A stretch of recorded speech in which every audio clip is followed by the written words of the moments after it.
Sasa kwa wale ndugu zangu ambao mnahitaji kufanya shughuli mbalimbali, hasa shughuli za ujenzi wa vyoo vya kisasa ambavyo havijai, na unahitaji pengine kujenga choo katika eneo dogo, choo ambacho kinapamba nyumba, choo ambacho kitakuepusha kuita gari ya kunyonya uchafu kwa zaidi ya miaka 50. Lakini kama itoshi, kama unahitaji kuweza kutengenezewa ramani ya nyumba, pengine upo nje ya nchi na unahitaji kupata watu ambao ni waaminifu sana kwa ajili ya kukutengenezea ramani za nyumba, kutengeneza michoro ya ramani, iwe ni magorofa, iwe ni hotel, iwe ni vituo vya mafuta kwa maana ya shells, pamoja na michoro ya makanisa, pamoja na misikiti na mambo mengine, basi watu ambao wanafanya kazi hiyo kwa uaminifu wa kiwango cha juu ni PMP Company Limited Tanzania, ambao wanatoa huduma hiyo. Wapigie sasa hivi, simu yao ni 0768 64 32 43. Wanafanya kazi Tanzania nzima, lakini pia nje ya mipaka ya Tanzania, Rwanda, Kenya, Burundi, Uganda, Mosambiki, Kongo pamoja na maeneo mengine. Unasubiri nini sasa? Kama upo nje ya nchi na ulikuwa unahitaji kupokea huduma ambayo itakuwa ina uaminifu kwa 100%, piga sasa hivi simu hiyo, na ukiulizwa ambie umepewa namba na mzee Alex Guido Mvinge na kila kitu kitakwenda sawa. Sasa moja kwa moja tunaelekea huko nchini Urusi na mabalaa ambayo wameamua kuyafanya Warusi. Urusi wanaonesha kwamba wako serious na hii biashara ya kuteka au kurudisha, kama si kuchukua maeneo ya Ukraine na hasa yale yaliyokuwa chini ya mikono ya Ukraine. Yani wamesala vibaya mno, wanataka kufunga biashara mapema na Ukraine. Tunaposema Urusi inapigana na NATO na Marekani na Ulaya Magharibi kwa jumla, watu tunatakiwa kukubaliana.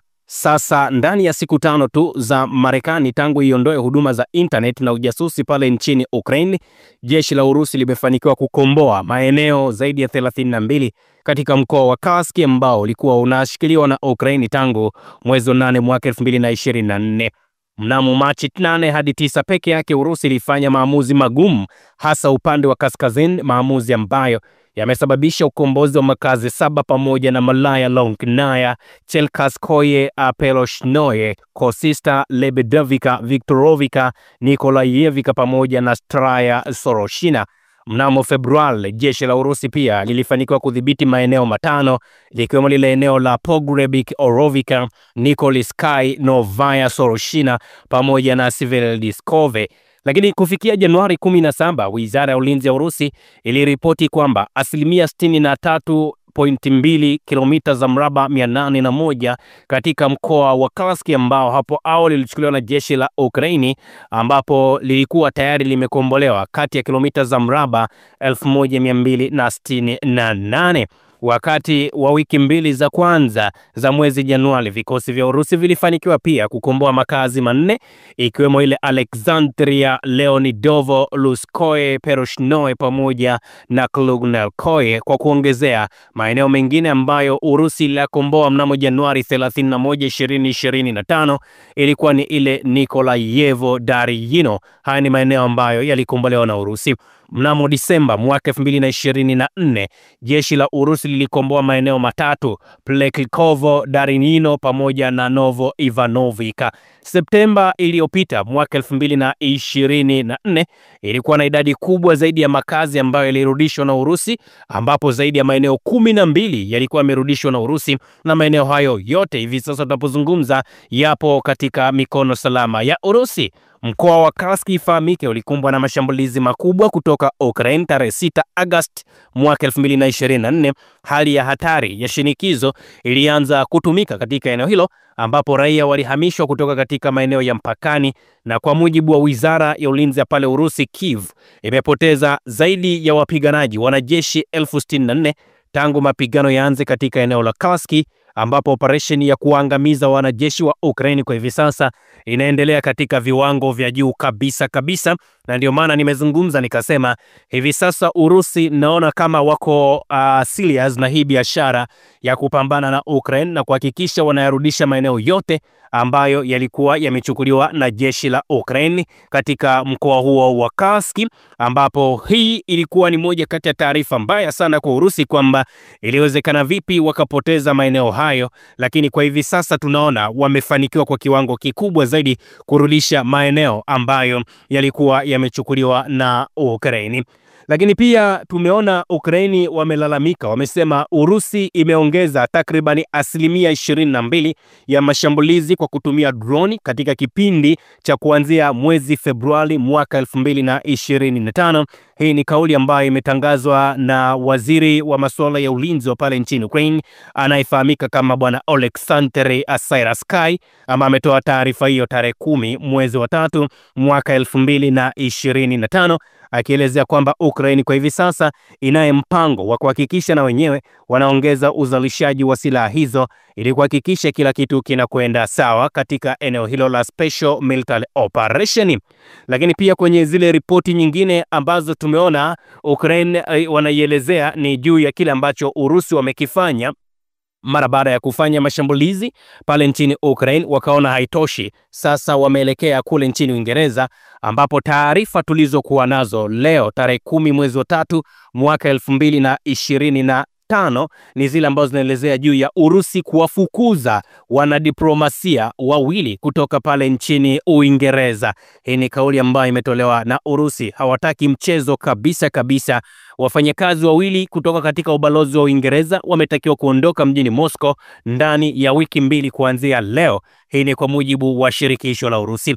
Wanadiplomasia hao wanatakiwa kuondoka kutokana na tuhuma za kujihusisha na shughuli za kijasusi. Hii ni kwa mujibu wa shirika la usalama la shirikisho la pale Urusi ambayo inafahamika kama FSB. Taarifa ambayo imetolewa na shirikisho hilo inasema watendaji wake walibaini uwepo wa ujasusi ambao haujatangazwa katika ubalozi wa Uingereza kule nchini Moscow, kwa maana ya hao raia wawili wa Uingereza walikuwa wanaipeleleza Urusi na kutoa taarifa zao kwenda kule nchini Ukraine, jambo ambalo Urusi wamesema ni jambo la kifedhuli. Imebainika kuwa katibu wa pili wa ubalozi wa Uingereza na mume wa katibu wa kwanza wa idara ya kisiasa ya ubalozi huo kwa makusudi walitoa taarifa za uongo wakati wa kupokea kibali cha kuingia pale nchini Urusi, hivyo kukiuka sheria za taifa la Urusi. Wizara ya mambo ya nje ya Urusi kwa ushirikiano na mashirika mengine wameamua kufuta kibali cha wanadiplomasia hao wawili na kuamuru kuondoka nchini ndani ya wiki 2, vinginevyo watachukuliwa hatua kali za kisheria. FSB itaendelea kukabiliana na shughuli za kijasusi na uharibifu wa huduma za kijasusi za kigeni kwa kutumia njia zozote ambazo zipo. Yani kimsingi ni kwamba Wizara ya mambo ya nje ya Urusi imetangaza kwanza imemwita mwakilishi wa balozi wa Uingereza kuhusu kuwafukuza au juu ya namna ambavyo hao wafanyakazi wawili kutoka katika ubalozi wa Uingereza walivyoingia katika taifa hilo la Urusi kwa ajili ya kufanya shughuli za kipelelezi na kutoa taarifa kwa taifa la Ukraine.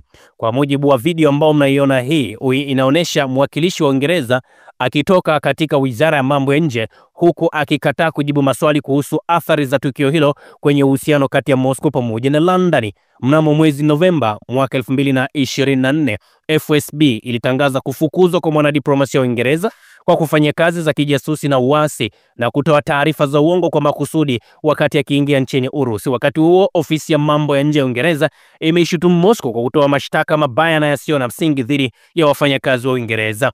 Wanadiplomasia 6 zaidi wa Uingereza tayari wameamriwa kuondoka nchini Urusi kwa misingi ya kwamba wamekuwa wakijihusisha na matukio ya kuipeleleza Urusi tangu walipoingia katika taifa hilo. Kwa hiyo hii ni ripoti nyingine ambayo inaonyesha kwamba Urusi kwa hivi sasa, tunaposema we mean business katika kupambana na vitendo vyote vile ambavyo vinahusiana na masuala ya ugaidi, vinahusiana na masuala ya uvunjifu wa sheria pale nchini Urusi pamoja na matukio mengine, this what we mean, business is business, yani now it's a war business. Urusi wameamua kuionyesha dunia kwamba wao sasa hivi they mean business katika kila eneo ambalo wanahitaji kuweza kulifanya. Isingekuwa rahisi sana back then kuona hawa wawakilishi wa Uingereza wanatimuliwa kama watoto wadogo, lakini kwa hivi sasa hali ilipofikia ni kama dunia imechange, dunia imejivua gamba. Sasa watu wameamua kudeal na kila mtu ambaye anaonesha matukio ya kishenzi